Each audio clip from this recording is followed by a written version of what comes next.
Olá, meu nome é Renata, sou idealizadora do Clube de Leitura Quindim e hoje nós estamos aqui no sofá com Lalau e Laura Beatriz para conversar um pouquinho sobre a carreira deles, que este mês completa 25 anos. Queria que vocês contassem um pouquinho do caminho antes desses 25 anos, que levaram os dois a se encontrarem. Parceria maior do que muito casamento, né? Então, a nossa parceria é engraçada. Eu tive uma vida assim, sempre desenhei, fui para as artes plásticas, né? Fazia estilo gravuras, pinturas, desenhos e tal, só que eu queria ter um trabalho mais comercial.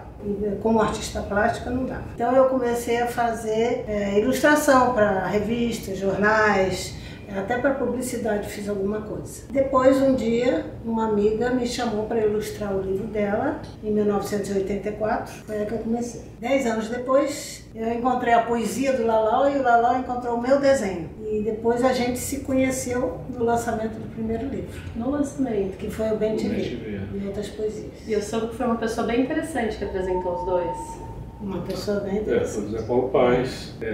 Eu sempre quando pintou aquela coisa, o que você vai ser quando crescer, né? Eu sou apaixonado pela palavra, por livros e tal, e procurei fazer alguma coisa em que a palavra fosse a ferramenta de trabalho. Eu acabei caindo em propaganda. Fui redator de propaganda por muitos anos, mas sempre quis também ter um trabalho literário. Eu comecei fazendo contos, crônicas, eu fui poeta marginal nos anos 70, né? Barbudo, cabeludo, aquela coisa de biógrafo.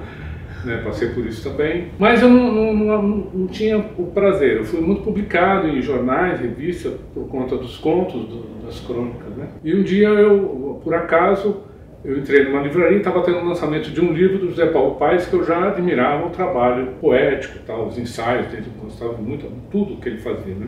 E não tinha tanto conhecimento da literatura infantil dele. Era um livro chamado Olha o Bicho, um livro comprido também, como o Boniteza, comprido, ilustrado pelo Rubens Matucci. E quando eu li, eu me encantei. Falei, não, é isso que eu quero fazer, poesia para criança. E os meus primeiros originais eu mandei para ele, algum tempo depois, não sei precisar quanto, e ele levou. Ele encaminhou para a Companhia das Letras e a coisa foi rolando até que a companhia escolheu a Laura para ilustrar o Bem Te Vi. Foi em 1994. 1994. Então foi aí que você chegou na literatura infantil, por isso, foi através do livro, desse livro. Através do livro do Zé Paulo Paes. E você por conta da ilustração, né? Que essa é uma das características da literatura infantil. Sim, exatamente. Eu comecei, foi pela ilustração mesmo. Começando a fazer vários livros, né? A condição do ilustrador naquela época era outra. Depois a gente subiu de status, os ilustradores. Que são autores também. Mas não eram considerados. Não eram, exatamente. E aí, com a parceria com o Lalau, a gente deslanchou. A gente combinou muito bem. O que é legal é que existe um respeito muito grande entre a gente. Eu respeito demais o trabalho dela, admiro demais o trabalho dela. Então fica tudo muito mais fácil, né? E vocês trabalham juntos? Como é que é o processo? Vocês desenvolvem juntos o projeto ou o Lalau chega antes com texto e você vai depois com a imagem ou vice-versa? Como é que é o processo? Acho que é esse balaio todo. Tem de tudo. Tem de tudo. Cada projeto a gente tem um processo. O Bem Te Vi foi, primeiro, nasceram os textos, né? E outros livros também. Agora, projetos como o Boniteza ou a Coleção Brasileirinhos, outros que envolvem pesquisa, né, a gente trabalha junto. Então o trabalho rola meio que paralelo, né? Enquanto quando a gente define tudo, seleciona os bichos, o que vão fazer, ou as aves, sei lá. Então cada um faz o seu trabalho em paralelo. Cada um no seu lugar, né? Que a gente não é casado. Todo mundo pergunta se vocês são casados, né? Porque até o nome Acho que por isso que estamos tanto tempo, né? Sem problema. Por isso que durou. Cada um no seu canto e a gente se comunica sempre, né? Mas assim, cada projeto pede um processo de criação. Já tivemos uma experiência também ao contrário, né? A partir de ilustrações. A primeira experiência não deu certo, eu quebrei a cara. Mas já estamos com outro projeto encaminhado que vai dar certo. Então, nós aqui no Brasil sofremos muita colonização cultural, né? As crianças têm urso de pelúcia, mas não tem onça pintada de pelúcia, e se tem é uma coisa exótica. Quando a gente aprende a desenhar, a casa que as pessoas desenham é aquela casa com chaminé. A árvore é a macieira, né? Não é o ipê amarelo. E até faz parte, né, essa mistura e tal. O problema é que a gente não conhece o nosso e não valoriza o nosso, né? Não tem o dia do saci, o dia da cuca, né? E aí vem o complexo do vira-lata, né? Eu queria que vocês falassem um pouquinho sobre a importância de ter representado os nossos animais e as nossas plantas na literatura infantil brasileira. A preocupação nossa foi levar, além desse lado poético, artístico, um pouco de informação também. Então, o que a gente pega? A gente foca nos animais que estão em risco de extinção, assim como as árvores. Achamos que é muito importante a criança conversar sobre isso.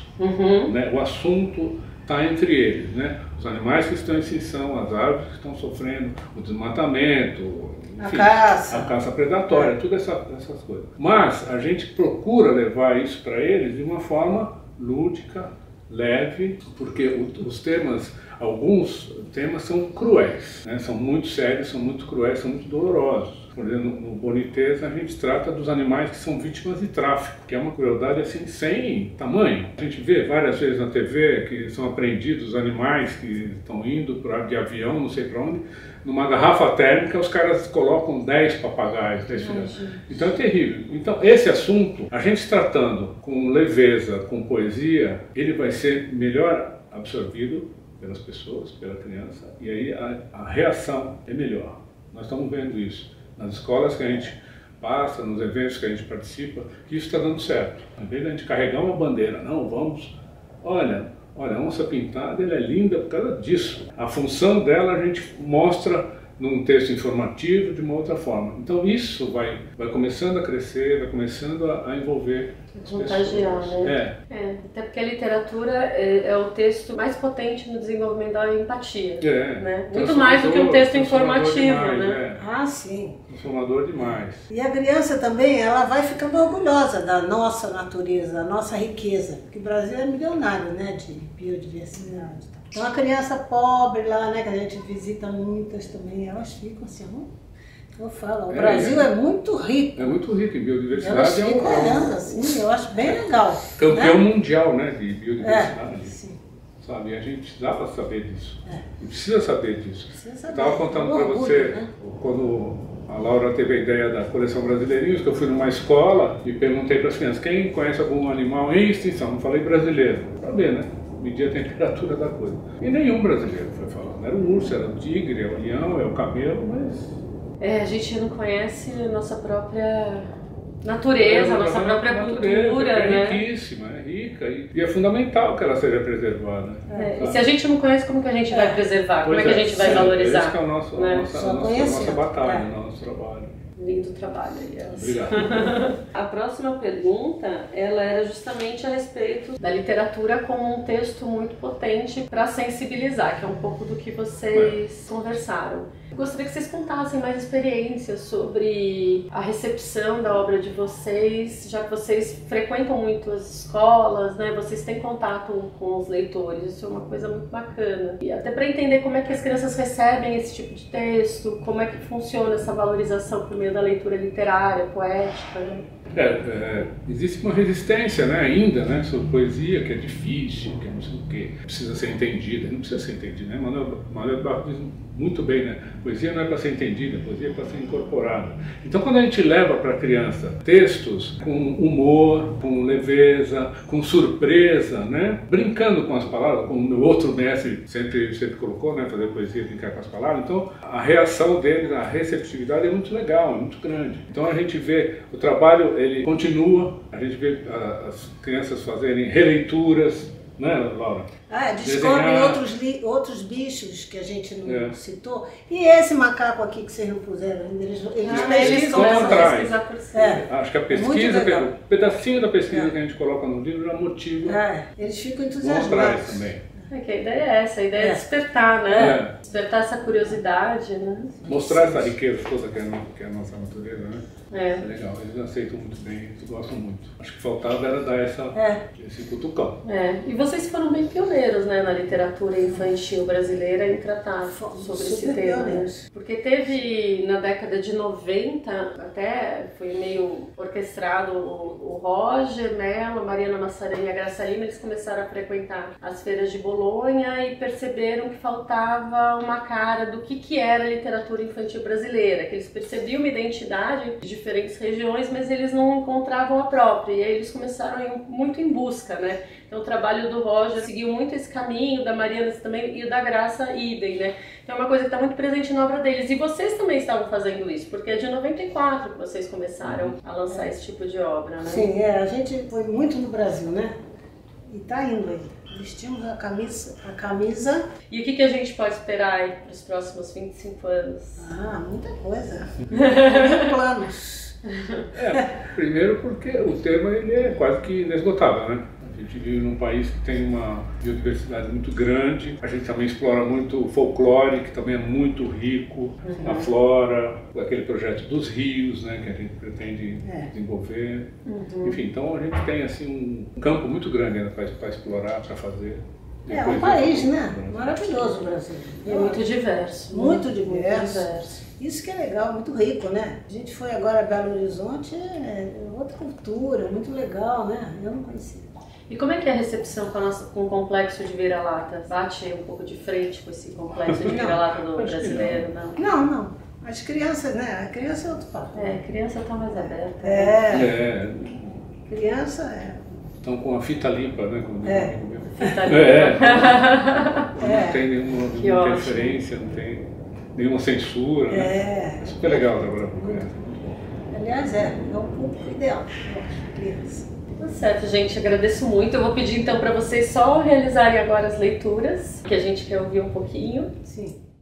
Falcão peregrino, bater as asas na velocidade do vento, alcançar a presa no piscar de um momento, peregrinar por matas, florestas, céus, nuvens, praias, pântanos, montanhas, campos, lugares santos, lugares tantos, viajante paladino, voa na eterna busca de seu destino. Beija-flor. Deus só inventa coisa boa. Fez beija-flor, que é a flor que voa. Gaivota. Gaivota vive lá no céu. Gaivota vai, gaivota volta. Gaivota vai, gaivota volta. E os ovos? Quando é que a gaivota bota? Arara Canindé. Saborear os ares e voar aos pares, além do até.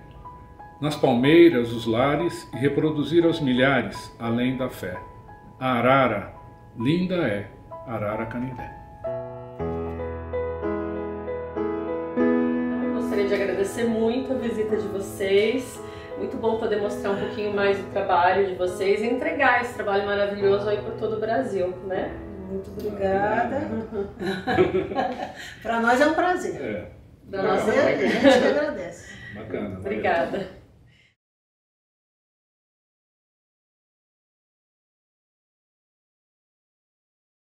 Orquestrado o Roger, Mello, a Mariana Massarelli e a Graça Lima, eles começaram a frequentar as feiras de Bolonha e perceberam que faltava uma cara do que era a literatura infantil brasileira.